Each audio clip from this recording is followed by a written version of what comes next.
नमस्ते दोस्तों, ज्ञान की दुनिया में आपका स्वागत है। आज हम एक ऐसे विषय पर बात करने जा रहे हैं जो सुनने में शायद आपको थोड़ा अजीब लगे, लेकिन यकीन मानिए यह उतना ही दिलचस्प और जानकारी भरा है। दुनिया भर में मशरूम की खेती का इतिहास। आपने कभी सोचा है कि ये स्वादिष्ट और पोषक मशरूम हमारी प्लेट तक आखिर कैसे पहुंचे? इनका सफर कब और कैसे शुरू हुआ? आज हम इन्हीं सभी सवालों के जवाब जानेंगे और मशरूम की खेती के सदियों पुराने इतिहास की गहराइयों में गोता लगाएंगे। तो अपनी सीट बेल्ट बांध लीजिए, क्योंकि यह सफर आपको प्राचीन सभ्यताओं से लेकर आधुनिक प्रयोगशालाओं तक ले जाने वाला है। हमारा यह सफर शुरू होता है आज से लगभग 2000 साल पहले। जी हां, 2000 साल से भी पहले, प्राचीन चीन में, जहां मशरूम की खेती का सबसे पहला और पुख्ता दस्तावेजी प्रमाण मिलता है। शियाटेक मशरूम की कहानी, जिसे पहले शियांगगू के नाम से जाना जाता था, प्राचीन चीन के हरे भरे पहाड़ी इलाकों में शुरू होती है।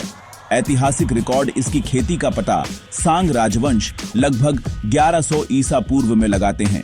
शियांगगू नाम का अर्थ है सुगंधित मशरूम, जो बताता है कि हजारों साल पहले भी लोग इसकी अनूठी सुगंध से मोहित थे।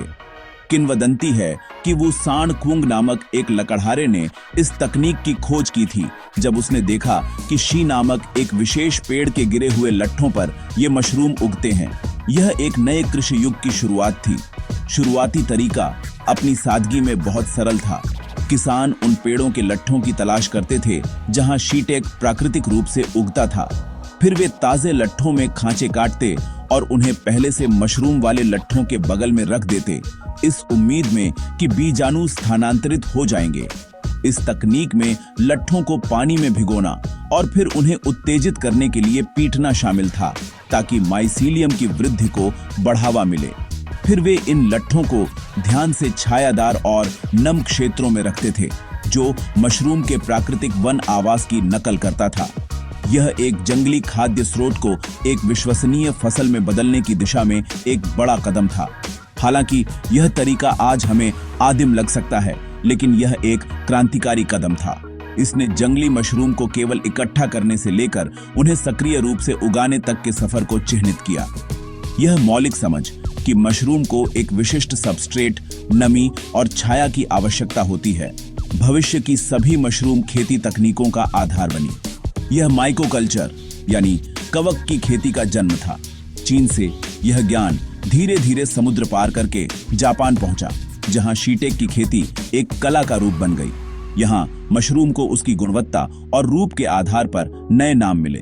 डोंको उन बेशकीमती मोटे गूदे वाले मशरूम को कहा जाता था जो ठंड में धीरे धीरे उगते थे। वहीं कोशिन गर्म मौसम में तेजी से उगने वाले पतले मशरूम थे।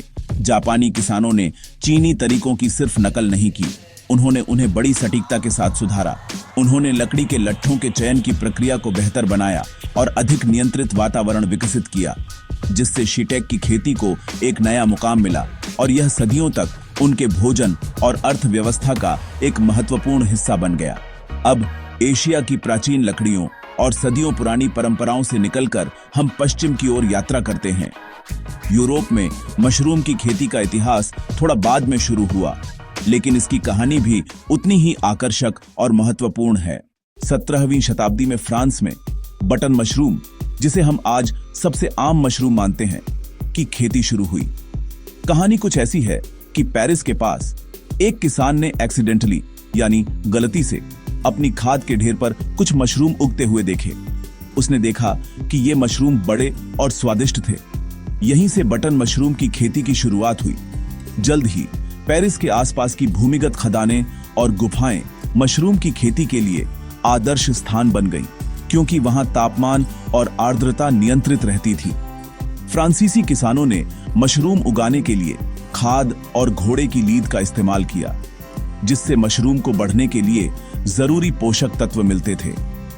यह एक क्रांतिकारी खोज थी, जिसने मशरूम को एक मौसमी फसल से साल भर उपलब्ध होने वाली फसल में बदल दिया। 18वीं और 19वीं शताब्दी में मशरूम की खेती की तकनीकें और भी विकसित हुईं। वैज्ञानिक और कृषिविद मशरूम के जीवन चक्र को बेहतर ढंग से समझने लगे। उन्होंने यह खोज की कि मशरूम असल में माइसीलियम नामक एक विशाल भूमिगत नेटवर्क का फल है, इस मौलिक समझ ने खेती को अनुमान पर आधारित न रखकर एक विज्ञान बना दिया। इस ज्ञान के साथ उन्होंने स्पॉन यानी मशरूम के बीज को नियंत्रित वातावरण में उगाना सीखा। अब किसान शुद्ध माइसीलियम कल्चर का उपयोग कर सकते थे, जिससे पैदावार में काफी वृद्धि हुई और फसल की गुणवत्ता में भी सुधार आया। 20वीं शताब्दी में औद्योगिक क्रांति और वैज्ञानिक प्रगति के साथ मशरूम की खेती ने एक नया मोड़ लिया। जो कभी एक छोटे पैमाने का काम था, वह अब एक साल भर चलने वाला उच्च तकनीक वाला उद्योग बन गया। बड़े पैमाने पर मशरूम फार्म स्थापित किए गए, जहां आधुनिक तकनीकों का उपयोग करके लाखों किलो मशरूम का उत्पादन होने लगा। पेस्टराइजेशन, स्टेरिलाइजेशन और नियंत्रित जलवायु जैसे तरीकों ने मशरूम की खेती को और अधिक कुशल और लाभदायक बना दिया। सबस्ट्रेट को पाश्चुरीकृत करने से हानिकारक प्रतिस्पर्धी खत्म हो गए, जबकि जलवायु नियंत्रण ने विकास के हर चरण के लिए आदर्श स्थितियां सुनिश्चित की। आज मशरूम की खेती एक बहु अरब डॉलर का वैश्विक उद्योग बन चुका है। यह सदियों के नवाचार का प्रमाण है। चीन, संयुक्त राज्य अमेरिका, नीदरलैंड और पोलैंड जैसे देश मशरूम के सबसे बड़े उत्पादक हैं, जो दुनिया भर में आपूर्ति श्रृंखलाओं को बनाए रखते हैं। बटन मशरूम के अलावा ऑनेस्टर मशरूम, पोर्टोबेलो मशरूम, क्रीमिनी मशरूम और फैंसी मशरूम जैसे कई अन्य प्रकार के मशरूम भी उगाए जाते हैं। साहसी रसोइयों और स्वास्थ्य के प्रति जागरूक उपभोक्ताओं की मांग के कारण शिटाके, लायंसमैन और माइताके जैसी विदेशी किस्में भी अब आम हो गई हैं। मशरूम न केवल अपने स्वाद के लिए पसंद किए जाते हैं, बल्कि उनके औषधीय गुणों के लिए भी जाने जाते हैं। कई संस्कृतियों में मशरूम का उपयोग पारंपरिक चिकित्सा में किया जाता रहा है। आजकल वैज्ञानिक भी मशरूम के स्वास्थ्य लाभों पर शोध कर रहे हैं, जैसे कि उनकी कैंसर से लड़ने की क्षमता और प्रतिरक्षा प्रणाली को मजबूत करने की क्षमता। शोधकर्ता बीटा ग्लूकन जैसे यौगिकों पर ध्यान केंद्रित कर रहे हैं, जो कोलेस्ट्रॉल को कम करने और संजनात्मक स्वास्थ्य का समर्थन करने में भी मदद कर सकते हैं। और अब आप सोच रहे होंगे कि अगर आप खुद मशरूम उगाना चाहते हैं तो क्या करें? आपके लिए एक अच्छी खबर है। घर पर मशरूम उगाना एक फायदेमंद शौक है, जो आपको ताजे, पौष्टिक और स्वादिष्ट मशरूम का अनुभव देता है, जो बाजार में मिलना मुश्किल है। हमने डिस्क्रिप्शन में एक स्टोर का लिंक दिया है, जहां आपको विभिन्न प्रकार के मशरूम किट बहुत ही किफायती दामों पर मिल जाएंगे। ये किट शुरुआती लोगों के लिए एकदम सही हैं। इनमें सबस्ट्रेट, स्पॉन और आसान निर्देश सहित सब कुछ शामिल होता है, जिससे सफलता लगभग निश्चित है। चाहे आप बटन मशरूम उगाना चाहें या ऑनेस्टर मशरूम, वहां आपको अपनी पसंद के हिसाब से सब कुछ मिलेगा। आप शिटाके और लायंसमैन जैसे सेहतमंद और विदेशी मशरूम भी आजमा सकते हैं। हर मशरूम का अपना अनूठा स्वाद और स्वास्थ्य लाभ होता है, जो आपके भोजन को खास बना देगा। इन किट्स के साथ आप अपने घर पर ही ताजा और पूरी तरह से जैविक मशरूम उगा सकते हैं। सोचिए, बिना किसी कीटनाशक के ताजे तोड़े हुए मशरूम का स्वाद कितना बेहतरीन होगा।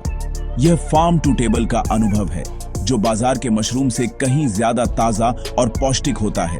तो दोस्तों, यह था मशरूम की खेती का एक संक्षिप्त लेकिन विस्तृत इतिहास। हमने प्राचीन सभ्यताओं से लेकर पेरिस की गुफाओं और आज के आधुनिक फार्म्स तक का सफर देखा। मुझे उम्मीद है कि आपको यह जानकारी पूर्ण और मनोरंजक लगा होगा और मशरूम के प्रति आपका नजरिया और गहरा हुआ होगा। अगली बार जब आप मशरूम खाएं तो जरा रुक कर सोचें कि इस छोटे से कवक ने कितनी लंबी यात्रा तय की है। यह सिर्फ एक सब्जी नहीं, बल्कि इतिहास, विज्ञान और संस्कृति का एक जीता जागता टुकड़ा है, जो जंगल के अंधेरे से निकलकर हमारी प्लेटों का सितारा बन गया है। अगर आपको यह वीडियो पसंद आया तो इसे लाइक करना ना भूलें, अपने दोस्तों के साथ शेयर करें और हमारे चैनल को सब्सक्राइब करें, ताकि आप ऐसे ही और भी दिलचस्प वीडियो मिस न करें। हमें कमेंट्स में बताएं कि आपका पसंदीदा मशरूम कौन सा है, या क्या आपने कभी खुद मशरूम उगाने की कोशिश की है। अगले वीडियो में फिर मिलेंगे, तब तक के लिए अपना ख्याल रखें और सीखते रहें। धन्यवाद।